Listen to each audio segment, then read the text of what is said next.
नमस्कार दोस्तों। आज के इस वीडियो में हम कक्षा 10वीं का जो 4 मार्च 2026 को हिंदी का बोर्ड पेपर हुआ था उसका आंसर हम देखने वाले हैं। अगर आप यह वीडियो पूरा देखते हैं तो आप भी आपके आने वाले बोर्ड एग्जाम में 80 में से 80 मार्क्स जरूर ला सकेंगे। तो बिना देर किए चले देखते हैं। सबसे पहले आपको यहाँ अपना सीट नंबर इन फिगर और इन वर्ड्स में लिखना पड़ता है और आपकी यहाँ सिग्नेचर ऑफ कैंडिडेट के सामने आपकी यहाँ क्या करने पड़ते हैं, हस्ताक्षर करने पड़ते हैं। नेक्स्ट है आपका यहाँ सेंटर क्रमांक लिखकर आपका जो विषय का पेपर यानी हिंदी का जो पेपर है उसका नाम, विषय का और दिनांक आपको 4 मार्च 2026 का यह हिंदी का पेपर हुआ था और आपके उत्तर लिखने की भाषा मराठी होनी चाहिए और यह हिंदी का पेपर है। तो इसी फॉर्मेट में आपको हिंदी का जो पेपर है लिखना है। उसका फर्स्ट पेज ऐसे ही लिखना है, मैंने बताया ऐसे ही। तो चले 80 मार्क्स का पेपर उसका पूरा सॉल्यूशन हम देखने जा रहे हैं और आप भी यह वीडियो अगर ध्यान से देखते हो तो आपको भी अच्छे से समझ में आएगा। तो जो पहला आपका विभाग होता है गद्य विभाग, वो कुल 20 अंकों के लिए पूछा जाता है। इसमें जो प्रश्न पहला होता है वो पठित गद्यांश के आधार पर रहता है और वो कुल आपका 8 अंकों के लिए पूछा जाता है। इसमें पहली जो कृति है वो आकलन कृति पर आधारित है जो 2 अंकों के लिए पूछे जाते हैं। उसका उत्तर आपको दी गए गद्यांश में से ढूंढकर लिखना पड़ता है। यह बहुत आसान सवाल रहता है। जैसे कि रिक्त स्थान भरिए, एक वाक्य में उत्तर लिखिए या संचाल पूर्ण कीजिए या कारण लिखिए। ऐसे आकलन कृति के आधार पर प्रश्न आपको पूछे जाते हैं। अगला जो है वो भी 2 नंबर का जो प्रश्न है वो भी आकलन कृति के आधार पर ही है जो 2 मार्क्स के लिए पूछा जाता है। इसमें दी गए विधान सही या गलत है अथवा गलत विधान सही करके फिर से लिखिए।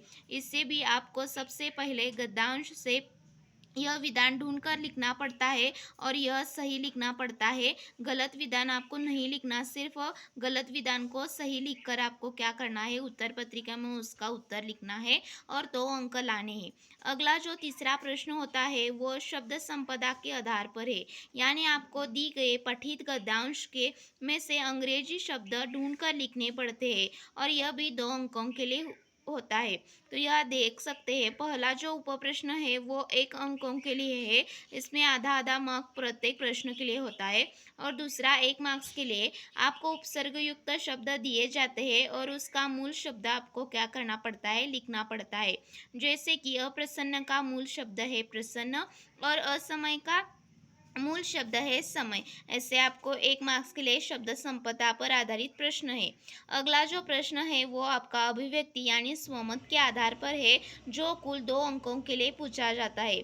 आपको जो गद्यांश दिया जाता है उससे ही आपको आधारित आपको एक टॉपिक दिया जाता है और उस टॉपिक पर आपके विचार यहाँ हिंदी में लिखने पड़ते हैं। तो देख सकते हैं आप, निजात पाने का सबसे अच्छा तरीका पर्यटन है। यह इस विषय पर आपके क्या विचार है? तो इसमें आपको क्या करना पड़ता है, आपके जो भी मन में विचार है पर्यटन के बारे में, पर्यटन से तनाव आपके जीवन से जाता है, आपको शांति प्रदान करता है और ऐसे जो आपको आनंद देता है पर्यटन, ऐसे लिखना है और अभिव्यक्ति अपने ही शब्द में होनी चाहिए और यहाँ आपको क्या करना है, अच्छे से लिखना है शुद्ध लेखन के नियमों के अनुसार और 2 में से 2 अंक लाने हैं। कई स्टूडेंट सवाल पूछते हैं कि अभिव्यक्ति में कितने लाइंस लिखने चाहिए जिससे कि हमको भी 2 में से 2 अंक मिले। तो विद्यार्थी एक बात ध्यान में रखिए, आपको बहुत सारा नहीं लिखना है स्वमत में। तो आपको सिर्फ 5 से 6 लाइन लिखने हैं जो कि अर्थपूर्ण हो और उसमें से कोई संदेश प्राप्त हो और वह आपको जो विषय दिया गया है उसके ही बारे में हो। तो आपको बहुत सारा नहीं लिखना है पेज भरकर, तो सिर्फ आपको 5 से 6 लाइनें लिखने हैं और 2 अंक लाने हैं। अगला जो प्रश्न है वो देख सकते हैं, प्रश्न पहला वो भी 8 अंकों के लिए पूछा जाता है और यह भी पठित गद्यांश से आधारित है। पहला है 2 अंकों के लिए आकलन कृति कृति पर आधारित है। देख सकते हैं संजाल पूर्ण करना, ऐसे प्रश्न पूछे जाते हैं। गद्यांश में से उल्लेखित पात्र लिखिए, जैसे कि सरोज, बापूजी और काका, कालेलकर और रैना। तो आपको गद्यांश सबसे पहले पढ़ना है और उसे समझना है और उसमें से ही उत्तर यहाँ ढूंढकर लिखने हैं। अगला जो 2 मार्क्स का प्रश्न है वो भी आकलन कृति के आधार पर है। इसमें आपको क्या लिखा दिया गया है, काका कालेलकर जी द्वारा सरोज को दिया हुआ संदेश। तो इसका सरल उत्तर आपके दी गए गद्यांश में ही है, सिर्फ आपको ढूंढकर यहाँ लिखना है और 2 में से 2 अंक लाने हैं। तीसरा जो प्रश्न है वो है कृदंत शब्द आपको क्या करना है, गद्यांश में से ढूंढकर लिखने हैं और यह भी 2 अंकों के लिए है। और अगला जो है पहला जो कृदंत शब्द का है वो 1 अंकों के लिए और अगला जो है प्रत्येक शब्दों के मूल शब्द लिखिए, यह 1 अंकों के लिए है। जैसे कि कमजोरी का कमजोर और साप्ताहिकता सप्ताह, यह मूल शब्द आपको लिखना है। और चौथा जो है वह अभिव्यक्ति के आधार पर आधारित है। अपने भावों और विचारों की अभिव्यक्त करने का सशक्त माध्यम पत्र है। इस विषय पर अपने विचार लिखिए। तो यहाँ दिया गया है, उत्तर सहित आपको दिया गया है। तो देख सकते हैं 2 अंकों के लिए आपको जो स्वमत का प्रश्न दिया जाता है उसका आंसर आपको ऐसे ही लिखना है, यानी कि आपको ऐसा अर्थपूर्ण, यानी जो टॉपिक दिया गया है उससे ही रिलेटेड लिखना है, कुछ भी यहाँ नहीं लिखना है। जो आपके विचार हो यहाँ आपके विचार सही पकड़े जाते हैं और आपको 2 में से 2 अंक दिए जाते हैं। इसलिए ज़्यादा यहाँ सोचने की आवश्यकता नहीं है। जो भी आपके मन में विचार है दी गए विषय पर वो सही से लिखना है और यह हिंदी में लिखना है। अगला जो प्रश्न है वो है प्रश्न पहला ई है और यह अपठित गद्यांश के आधार पर है। यह कुल 4 अंकों के लिए पूछा जाता है। पहला जो है वह आकलन कृति के आधार पर रहता है, जैसे कि संजाल पूर्ण कीजिए, दी गई कृतियाँ लिखिए। तो आपको या गद्यांश के आधार पर दी गई कृतियाँ लिखिए। तो आपको सिर्फ गद्यांश ध्यान से पढ़ना है और उसमें से उत्तर ढूंढकर यहाँ लिखना है। जैसे कि उपभोक्ता संस्कृति टिकने के साधन, तो यह जो उत्तर दिया गया है वो आपके गद्यांश में ही है, वो सिर्फ आपको ढूंढकर यहाँ लिखने हैं। और जो यहाँ संजाल पूर्ण कीजिए, जैसे कि यहाँ देख सकते हैं, और ऐसे कृतियाँ आपको पेन से ही निकालनी है। यहाँ कहीं भी पेंसिल का उपयोग ना करें, नहीं तो आपके मार्क्स कटने वाले हैं। अगला जो है वह है स्वमत के आधार पर है और यह भी विषय दिया गया है कि विज्ञापन एक कला पर आपके विचार लिखिए। तो यहाँ लिखा गया है 2 अंकों के लिए, विज्ञापन एक अनूठी और प्रभावशाली कला है। इसमें शब्द, रंगों और रचनात्मकता का ऐसा मेल होता है जो सीधे उपभोक्ता के मनोविज्ञान पर प्रहार करता है। एक कुशल विज्ञापन न केवल उत्पाद की जानकारी देता है, बल्कि अपनी कलात्मक शैली से लोगों की पसंद और ज़रूरत की बदलने की क्षमता भी रखता है। तो आपको ऐसे स्वमत लिखना है, आपके जो विज्ञापन के इस कला पर क्या विचार है आपको लिखना है सीधे साधे शब्दों में और 2 में से 2 अंक लाने हैं। अगला जो विभाग है वो है विभाग 2 पद्य और यह कुल 12 अंकों के लिए पूछा जाता है। इस पर आपके पठित पद्यांश में जो पद्य दी जाते हैं इस पर ही आधारित प्रश्न रहते हैं। जो पहला प्रश्न है, प्रश्न दूसरा वो आपको कुल 6 अंकों के लिए पूछा जाता है। पहला प्रश्न है आकलन कृति पर आधारित। आपको एक पद्यांश दी जाती है जो पठित है और इसमें से 2 अंकों के लिए यह प्रश्न है।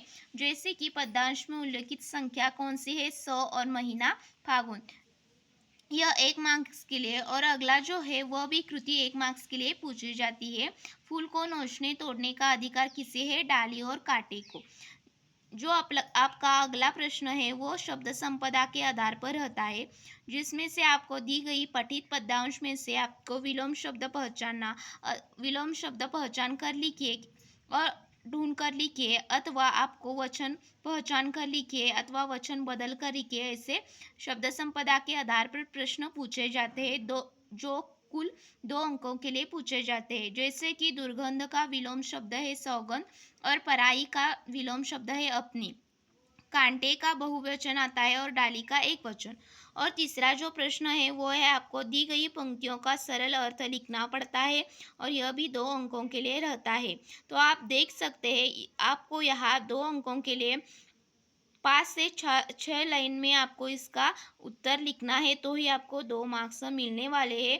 यहाँ दी गई पद्यांश की पंक्तियाँ लिखने की कोई भी आवश्यकता नहीं है। आपको प्रश्न यहाँ लिखना नहीं है, सिर्फ आपको यहाँ उत्तर लिखना है। अगर आप प्रश्न लिखते जाएंगे तो आपका यहाँ समय भी बर्बाद होगा और आपको उत्तर लिखने के लिए समय नहीं मिलेगा, इसलिए आपको प्रश्न नहीं लिखना चाहिए। अगला जो प्रश्न है वो दूसरा प्रश्न है, प्रश्न दूसरा आ में। इसमें आपको पठित एक पद्यांश दी जाती है और इसमें से ही आपको 6 अंकों के लिए यह प्रश्न है।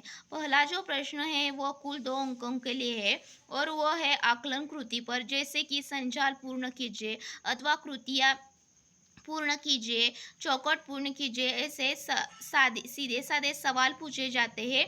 जो सवाल का आपका उत्तर है वो आपके दी गई पद्यांश में है और आपको क्या करना है, यहाँ लिखना है। जो यहाँ कृतियाँ संचाल दी जाती है वो आपको पेन से ही निकालना है और अच्छे से यहाँ निकालना है, यहाँ कोई भी गड़बड़ी नहीं करनी चाहिए। तो यहाँ देख सकते हैं कन्हैया के नाम क्या है, गिरिधर और गोपाल। यह दी गई पद्यांश में से है, सिर्फ आपको ढूंढकर यहाँ लिखना है। अगला जो है वो है दूध से संबंधित पदार्थ, माखन और छाछ। अगला जो है दूसरा जो शब्द संपदा के आधार पर है, इस अर्थ के शब्द आप दी गए पद्यांश में से ढूंढकर लिखिए। यह 1 मार्क्स के लिए पूछा गया है। निकट और ढीक, निकट को ही ढीक कहते हैं और मयूर को मोर। अगला जो है वो 1 मार्क्स के लिए पूछा जाता है, जैसे कि पत्नी, इसका लिंग बदल कर लिखिए, पति और दास दासी। अगला जो तीसरा है वो आपको दी गई अंतिम पंक्तियों का सरल अर्थ लिखिए। तो यहाँ दी गया है, आपको यह 5 से 6 लाइनें में लिखने हैं और ऐसे ही पंक्तियों का अर्थ लिखना है। या फिर से पंक्तियों लिखने की आवश्यकता नहीं है, सिर्फ आप उत्तर लिखना ही आपको अपेक्षित रखा गया है। और 2 में से 2 मार्क अगर आपको लाने हैं तो कुल 5 से 6 लाइनें में आपको इसका उत्तर ही लिखना पड़ेगा और ऐसे ही लिखना पड़ेगा। तो विभाग जो 2 पद्य है वो कुल 12 अंकों के लिए हमने देखा। अगला जो विभाग है वो है विभाग तीसरा, पूरक पठन, और यह कुल 8 अंकों के लिए पूछा जाता है। इसमें प्रश्न तीसरा जो अ होता है वो आपका पूरक पठन के गद्यांश पर आधारित है और यह कुल 4 अंकों के लिए पूछा जाता है।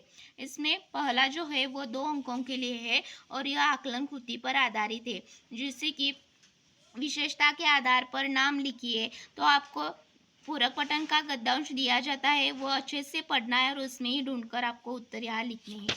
अगला जो है वो भी आपको पूरक पठन के गद्यांश में से ही है, स्वमत पर आधारित है। आपको एक विषय दिया जाता है और इस पर आपके क्या विचार है, आपको 5 से 6 लाइनों में इसका उत्तर लिखना पड़ता है। तो यहाँ देख सकते हैं 2 अंकों के लिए यह भी पूछा जाता है, कोई भी काम छोटा या बड़ा नहीं होता, इस पर आपके क्या विचार है, यहाँ लिखा है उत्तर सहित, आप देख सकते हैं। अगला जो प्रश्न है वो है प्रश्न तीसरा जो आ होता है वो पूरक पठन के पद्यांश पर आधारित है। आपको यहाँ पूरक पठन की जो पद्यांश एकाद दी जाती है और इसमें से आपको 4 अंकों के लिए यह प्रश्न पूछे जाते हैं। जिसमें पहला जो प्रश्न है वो 2 अंकों के लिए आकलन कृति पर आधारित है, जैसे कि या देख सकते हैं किसने किससे कहा, या रिक्त स्थान भरी है, या संजाल पूर्ण कीजिए, ऐसे या सही या गलत पहचान कर लिखिए, ऐसे आकलन कृति में से आपको सवाल पूछे जाते हैं और यह 2 अंकों के लिए होता है। अगला जो है वो है स्वमत के आधार पर 2 अंकों के लिए, जैसे कि सफलता के लिए लगन की आवश्यकता पर आपके विचार लिखिए। तो आपके विचार यहाँ 5 से 6 लाइनें में लिखने हैं। यहाँ वीडियो आप स्टॉप करके देख सकते हैं कैसे लिखा है स्वमत, और आपको ऐसे ही हिंदी में शुद्ध लेखन के नियमानुसार लिखना है और 2 में से 2 अंक लाने हैं। अगला जो विभाग है वो है विभाग 4, भाषा अध्ययन।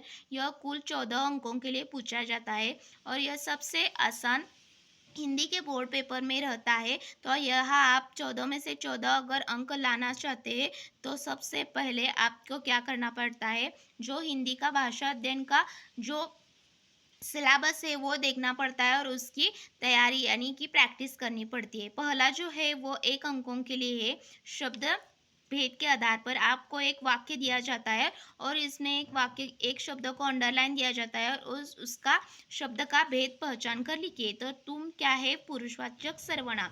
अगला जो है वो अव्यय के आधार पर है। आपको किसी भी एक अवयव का वाक्य में प्रयोग करना पड़ता है, यानी वाक्य में उसका उपयोग करना पड़ता है। तो यहाँ परंतु यह अव्यय दिया गया है, उसका वाक्यों में यहाँ उपयोग किया गया है, आप देख सकते हैं। अगला जो तीसरा है वह भी 1 अंकों के लिए है। आप तो क्या करना है, शब्द का संधि विच्छेद और संधि का भेद लिखना है। निसंदेह का संधि भेद विसर्ग संधि आता है। चौथा जो है वह सहायक क्रिया पर आधारित है, 1 अंकों के लिए। उसका मूल रूप आपको लिखना पड़ता है। यह जो कृतियाँ यहाँ पेन से निकाली है ऐसे ही आपको निकालना है आपके एग्जाम के पेपर में। अगला जो है वह है प्रेरणार्थक रूप। आपको लिखना पड़ता है क्रिया का प्रथम प्रेरणार्थक और द्वितीय प्रेरणार्थक, फैलना, फैलाना और फैलवाना, यह भी 1 अंकों के लिए। अगला जो है वो मुहावरों के आधार पर है। आपको मुहावरों का अर्थ लिखकर उसका वाक्य में प्रयोग करना पड़ता है। यह भी बहुत आसान सवाल रहता है। अगला जो 7वां प्रश्न है वो है कारक पर आधारित है। आपको दी गई वाक्य में से कारक पहचान कर उसका कारक चिन्ह और उसका भेद लिखना पड़ता है। तो में यह क्या है, अधिकरण कारक है, यह भी 1 अंकों के लिए पूछा जाता है। अगला जो प्रश्न है वो है आपका 8वां प्रश्न विराम चिन्हों के आधार पर रहता है। जैसे कि आप देख सकते हैं, एक वाक्य दिया जाता है और उसमें आपको सही विराम चिन्हों का उपयोग करके आपको वाक्य फिर से लिखना पड़ता है। अगला जो 9वां क्वेश्चन है वो आपका प्रश्न है आपके काल परिवर्तन के आधार पर। दी गए वाक्य को आपको अपूर्ण भूतकाल में क्या करना पड़ता है, परिवर्तित करना पड़ता है, 1 अंकों के लिए। और अगला जो है यह भी 1 अंकों के लिए, पूर्ण वर्तमान काल में दी गई वाक्यों को आपको परिवर्तन करना पड़ता है। अगला जो है 10वां प्रश्न वो कुल 2 अंकों के लिए पड़ता है। इसमें आपको रचना के आधार पर भेद पहचान कर लिखिए और दी गए वाक्य को विधानार्थक वाक्य में अथवा प्रश्नार्थक अथवा आज्ञार्थक वाक्य में आपको क्या करना पड़ता है, उसका परिवर्तन करना पड़ता है। यह भी प्रश्न 10वां जो होता है यह भी 2 अंकों के लिए पूछा जाता है। अगला जो 11वां प्रश्न है आपका 11वां जो प्रश्न रहता है वो आपको 2 अंकों के लिए पूछा जाता है। इसमें आपको क्या करना पड़ता है, दी गए वाक्य को शुद्ध करके फिर से लिखना पड़ता है। और यहाँ आपको दी गया है गोवा के बीच पर घूमने में बड़ा मजा आई, ऐसा वाक्य दिया था प्रश्न में। तो यहाँ क्या आना चाहिए, आया, यह वाक्य शुद्ध करके हमने लिखा है। अगला भी जो प्रश्न है वो भी ऐसा ही है, लड़का पिताजी और माँ बाजार गई, ऐसा वाक्य था। तो यहाँ शुद्ध करके गए आना चाहिए तो लास्ट में। तो यहाँ आपको ऐसा शुद्ध करके लिखना है और 2 में से 2 अंक आपको लाने हैं। तो ऐसे 14 अंकों के लिए भाषा अभ्यास पर आधारित प्रश्न रहता है। अगला जो विभाग रहता है वह रचना विभाग और यह कुल 26 मार्क्स के लिए पूछा जाता है। इसमें पहला जो पत्र लेखन पर आधारित प्रश्न है वो 5 अंकों के लिए पूछा जाता है। इसमें आपको पत्र लेखन में सबसे पहले दिनांक, यहाँ सेवा में, और जिसको आपको पत्र लिखना है उसका नाम, उसका पता, उसका पिन कोड और विषय यहाँ लिखना अनिवार्य है। अगला जो है वो महोदय और आपका क्या विषय है वो संश्लेषण आपको 7 से 8 लाइनों में यहाँ लिखना पड़ता है और आपका यहाँ नाम, पता और आपका ईमेल लिखना अनिवार्य है। अगर आप इस फॉर्मेट को फॉलो करते हैं हिंदी के बोर्ड के पत्र लेखन में तो आपको 5 में से 5 मार्क जरूर मिलेंगे। और ऐसे ही आपको क्या करना है, पत्र लेखन लिखना है। अगला जो प्रश्न है वो है आपको प्रश्न तैयार करना है। एक गद्यांश, अपठित गद्यांश दिया जाता है और उसके आधार पर आपको 4 प्रश्न ऐसे तैयार करने हैं जिसके उत्तर उस गद्यांश में ही हो। और यह भी बहुत आसान सवाल रहता है, 4 अंकों के लिए है। अगला जो प्रश्न है प्रश्न 5वां जो आ है वो आपका 10 अंकों के लिए पूछा जाता है। इसमें आपको वृत्तांत लेखन, कहानी लेखन और विज्ञापन लेखन, इसमें से कौन सी भी 2 कृतियाँ आपको क्या करनी पड़ती है, लिखनी पड़ती है, उसका उत्तर लिखना पड़ता है। तो यहाँ कहानी लेखन सॉल्व करके दिया गया है, आप देख सकते हैं। आज्ञाकारी पक्षी और चतुर बहेलिया, यह आप कहानी पढ़ सकते हैं वीडियो स्टॉप करके, बहुत ही अच्छी तरीके से लिखा है। आपको ऐसे ही आपके बोर्ड एग्जाम में, आने वाले बोर्ड एग्जाम में लिखनी है और यहाँ सीख लिखना मत भूलिएगा। और जो भी यह कहानी है वो भूतकाल में ही लिखनी चाहिए, सीख लिखना अनिवार्य है और शीर्षक भी लिखना अनिवार्य है। और 5 में से 5 अंक आप इसमें ला सकते हैं। और अगला जो प्रश्न है वो है प्रश्न 5वां, जो में दूसरा है वो विज्ञापन लेखन का है। आपको एक विषय दिया जाता है और इसका आपको विज्ञापन लिखना पड़ता है। उसके मुद्दे भी आपको क्या करते दिए जाते हैं, जैसे कि पुस्तक प्रदर्शनी का विज्ञापन तैयार कीजिए। तो यह आकर्षक ऐसा विज्ञापन क्या है। यह जो कृतियाँ मैंने निकाली है वो आपको पेन से ही निकालनी है। पेंसिल का यहाँ कहीं भी उपयोग ना करें, नहीं तो आपके मार्क्स कटेंगे। यह 5 अंकों के लिए कुल पूछा जाता है। तो यहाँ देख सकते हैं, खुल गया है ज्ञान का अद्भुत भंडार। पुस्तक प्रेमियों के लिए सुनहरा अवसर, अमर पुस्तक मेला। आपको जो पुस्तक प्रदर्शनी का नाम है वो अमर पुस्तक मेला है।